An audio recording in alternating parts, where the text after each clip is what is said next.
No, look, I mean, No role models. No role models. no, it's a great topic. I mean, in some ways, it's the shallowest thing in the world. Like what does this label mean? To be an intellectual.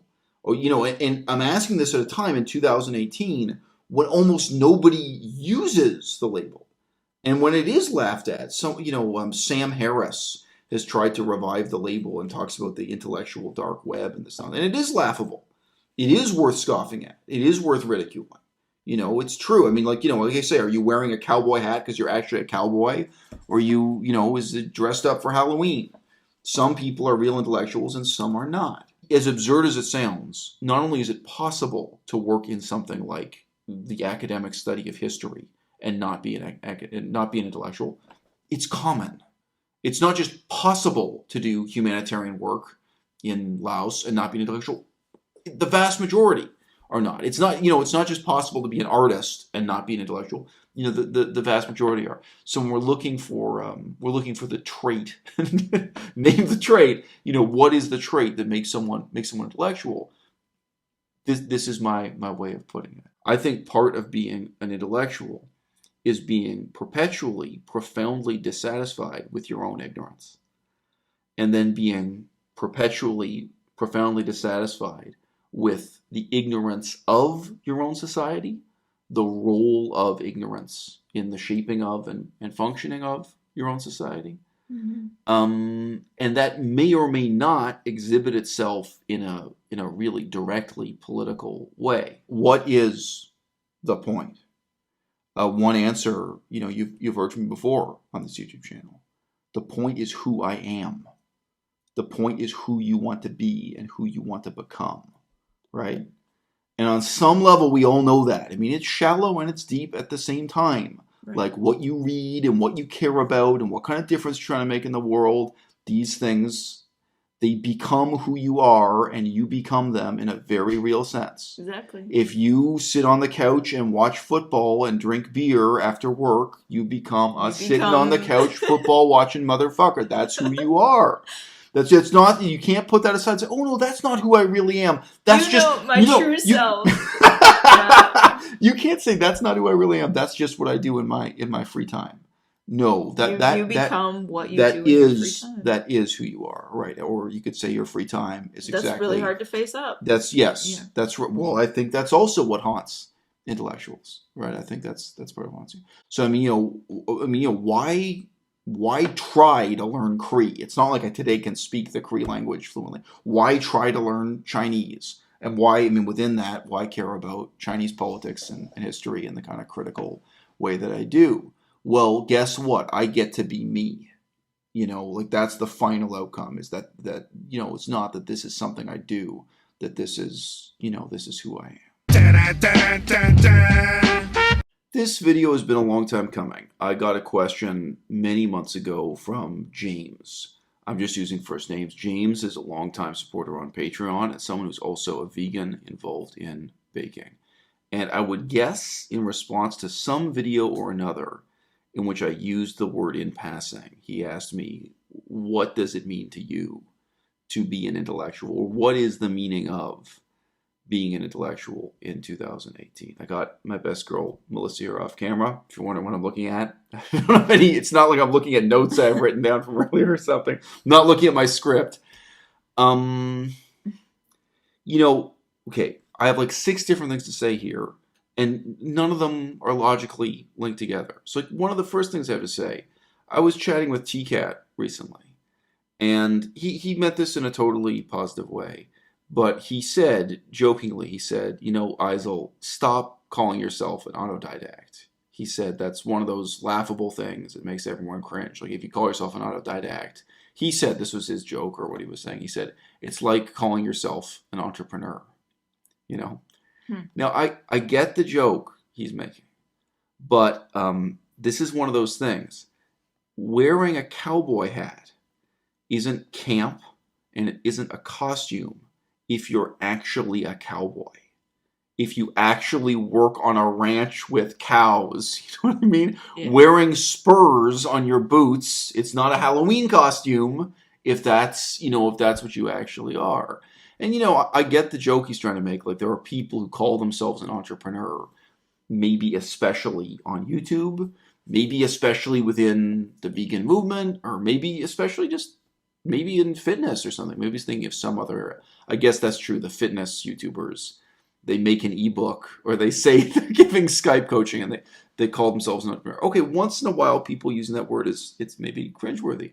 But what about the people who really are entrepreneurs, or people who really aspire to be, people who are studying hard and working hard? Because that's really how they see their career path. And the reason I mention this, though, is the really sort of snide undercurrent, which I think prevents a lot of people from even thinking through what it means to be an intellectual, whether or not it's something they aspired to be in the past or present or future. Because for a lot of people, it's maybe something you toyed with as a teenager, and it's something you come back to later in life when you have some more time and leisure or something, after a period of desperately trying to make rent money. This culture that exists on the internet and to some extent in real life of kind of denigrating people for any pretensions they may have. And on the other side of that, okay, look, we've all seen movies that depict people who have ridiculous potential. Pardon me, people have ridiculous pretensions and become the butt of the joke, in the movie and what have you. But having ambition and having the vulnerability to say openly that you have that ambition, whatever it is, it's not such a terrible thing for someone to want to be a poet. Should they really be the butt of every joke? And, at the same time, there are so many pretensions in our society we're all supposed to take, so tremendously seriously. I mean, white American culture is like that. The idea of the dream, and don't puncture someone's dream, and so on. There are certain forms of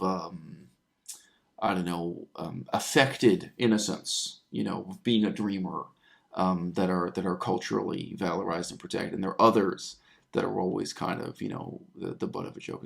So look, just to dispense with that example, briefly, when I say I was an autodidact in learning Laotian, the Lao language, I mean I had no teacher, I had no school, I had no college. I went to the library. In some cases, I did in effect like make my own resources and textbooks.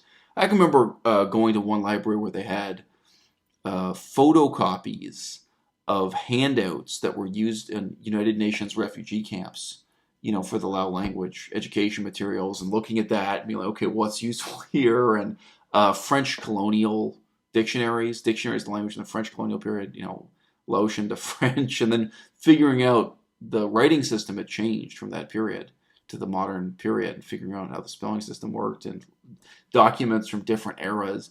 I was an autodidact in every possible sense of the word. Maybe, for you, maybe for a TCAT watching this, or for someone else watching this, maybe you think it's a joke for someone to call themselves, an autodidact. Maybe sometimes it is ridiculous when people call themselves a cowboy, okay? But what about when we're talking about people who actually wear that hat or wear spurs on their boots for a reason? At some point, the kind of endless cycle of, undermining other people's, ambitions. That's what we're talking about, not pretensions, but ambitions. To no end. At some point, it has to stop. At some point, we have to start living in earnest and living without, really irony for the sake of irony. The other question I raised, this comes up in all kinds of contexts, is the issue of not making excuses for yourself. And this is almost just saying the same thing, but inside out. That you're not making excuses for yourself, and you're not making excuses for others. I think that's what it leads to. What does it mean? So, if you get an A+ in history, you can get an A+ repeating complete mythology about history. You can just get an A+. Oh, okay. Let's pick a not too provocative. We were talking recently about Thomas Jefferson. So you can write you can get an A+ in high school or university saying that Thomas Jefferson was the greatest president of the United States. Mm-hmm. What about First Nations? What about American Indians? What about the indigenous people? I think exactly the point is you're not making excuses for yourself. You're not making the society you live in. If you're a real intellectual, you're not going to be satisfied with reading a textbook that just says Thomas Jefferson's the greatest president for reasons X, Y, and Z, or even writing your essay repeating this kind of propaganda and getting the A+. You're inevitably going to have that dissatisfaction. You're going to hold yourself to a higher standard. And then when you find out that other side of the story, now you're going to be looking at your history professor, you're going to be looking at your school, you're going to be looking at the political system in the country you live in, and you're going to be holding it to a higher standard also. It's that you're not making excuses for yourself, and you're maybe not accepting the socially sanctioned or socially celebrated excuses that exist in your own side. I think this is one of the. Where do you think that comes from? I mean, because I don't know. Can you expect a kid who